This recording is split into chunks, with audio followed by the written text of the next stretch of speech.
So good morning students, welcome you all back to our social class, and today we are going to see a topic that is about the hard work. What is hard work? Hard work are the stepping stone of success. So every time we are supposed to do any hard work will never fail also.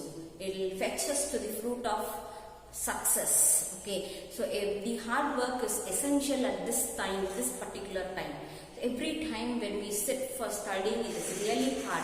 I can understand your situation that you are really struggling a lot, and it is also no other go, my dear students. So definitely the hard work that you are putting towards your examination is going to bring you a great success. Okay, so all the best for you all and continue your hard work. Okay, so we are at the chapter of history, rise of nationalism in India, at the last topic, that is imperialism and nationalism. So you will be asking me a question, right? Ma'am, we have been seeing continuously nationalism. So nationalism means it is like bringing unification in the nation itself if they are being divided, creating a nationalistic feeling among the people, royalty towards their own nation. So that is called as nationalism. We have seen all these things now. Tell me what is it about the imperialism, ma'am? You'll ask such things, right? Yes. So imperialism. What is this imperialism? So if you see, imperialism means the nation which is supreme in its power, and the nation has the resources of its own in a huge quantity, and it has in control over the other also and extract their resources. So that is called as imperial nations. Okay, so here you can find that during the British rule in India, British was called as an imperial state, and India was called as a colonial nation. You know why they are called as colonial nation? British was controlling us. India was a colony of them. India was just a part of the British administration. So it is called as India as a colonial nation, and the Britain as an imperial nation. That is the supreme power which is dominating the other nation and extracting its own resources. So that is called as imperialism. So come, let us get into the content and see what is about the imperialism here.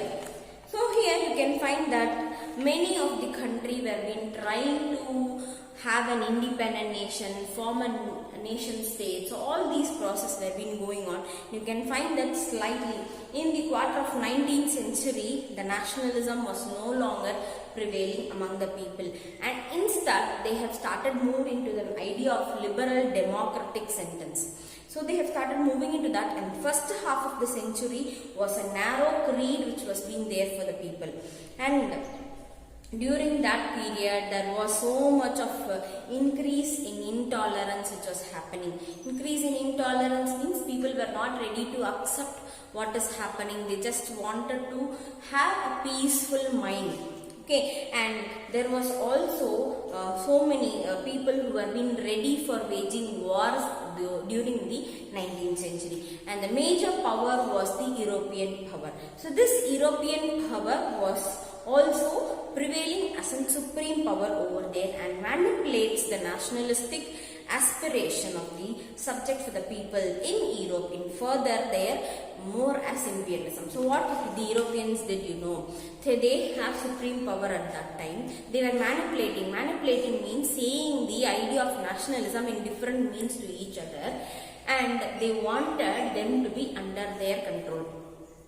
For example, if imperial power is there as USA, Britain or something like that, they were been creating the people or making the people to understand the nationalistic feeling in a different manner and having them under their control.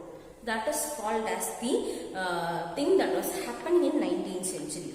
And in the source, that is, you can find in the nationalistic tension that was prevailing in the European country after 1847 onwards, and that was called, that was prevailing in an area called the Balkans. What is this Balkans? So Balkan is a place in the area of where Mediterranean Sea is located. So Mediterranean Sea, if it is here, you can find all the boundaries or all the banks, you can find each regions of Balkan was being prevailing. So these Balkan was being considered as a nation which was having and different ethical varieties of tradition of its own. If Romania means Romania will have different tradition of its own. Bulgaria means Bulgaria will have tradition and ethnic groups of their own will be there. Okay, so this regions now presently they are saying that is the present names of the Balkan state which was prevailed before. Okay, the modern names of it, that is Romania, Bulgaria, Albania, Greece, Macedonia, Croatia, Bosnia, Herzegovina, Slovenia, Serbia, Montenegro.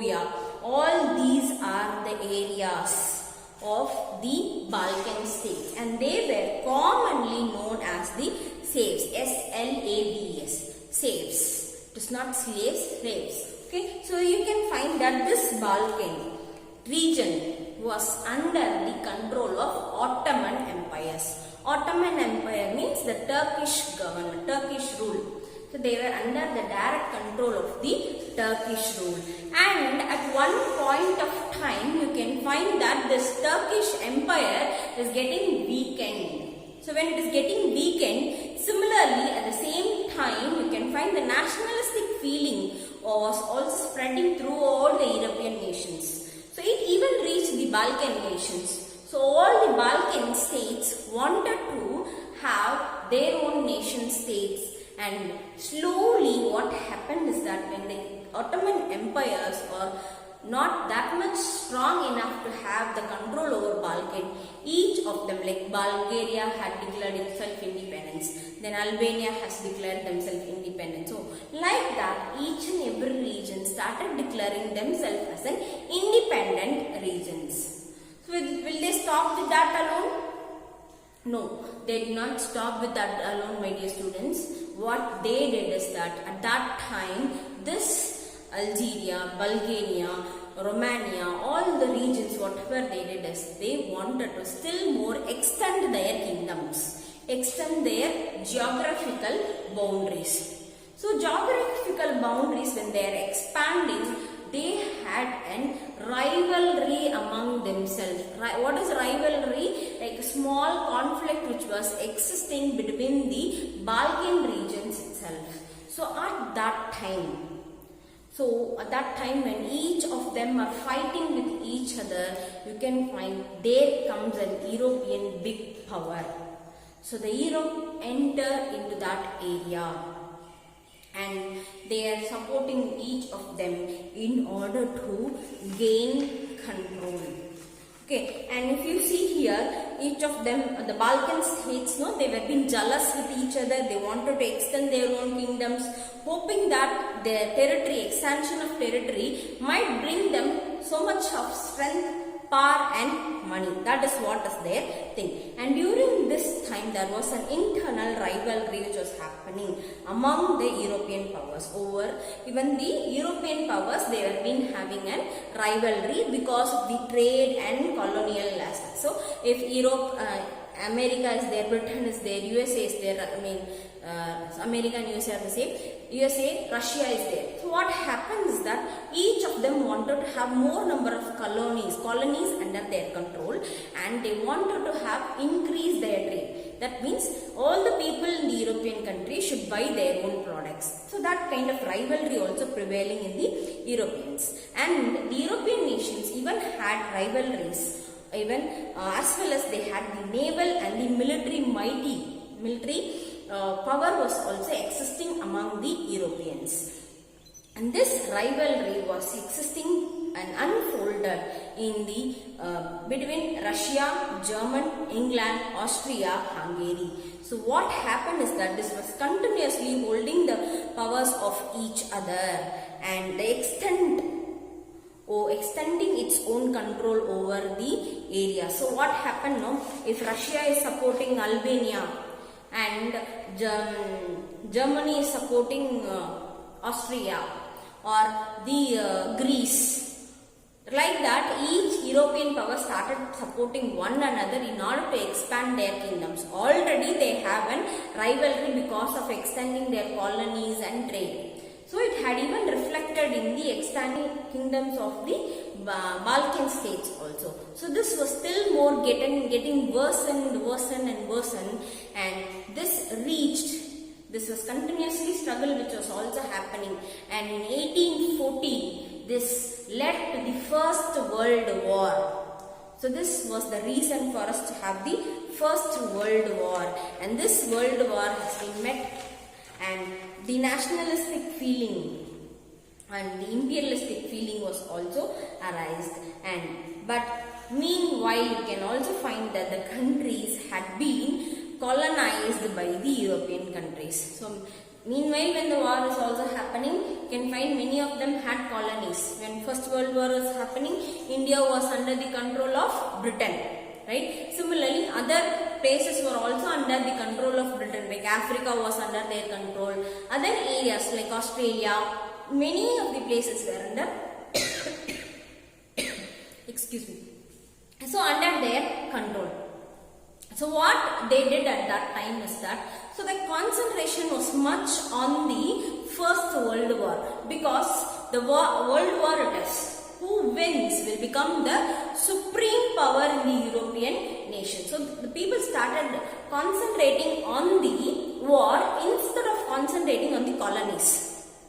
So what happened in the colony is that the colonial peoples, for example, India is a colony, means they started developing the anti-imperialism movement.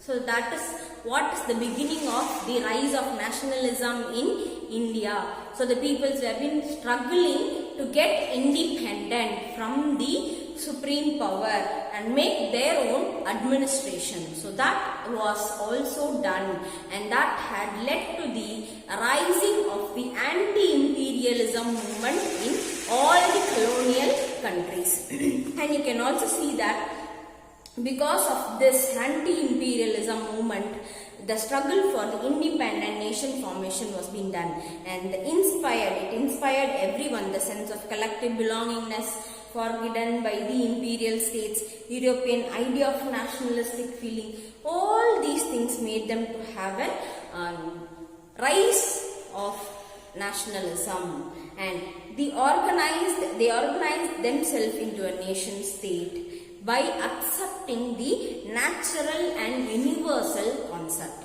That is, naturally what is happening, based on that they accepted, and universally means throughout the nation what is happening.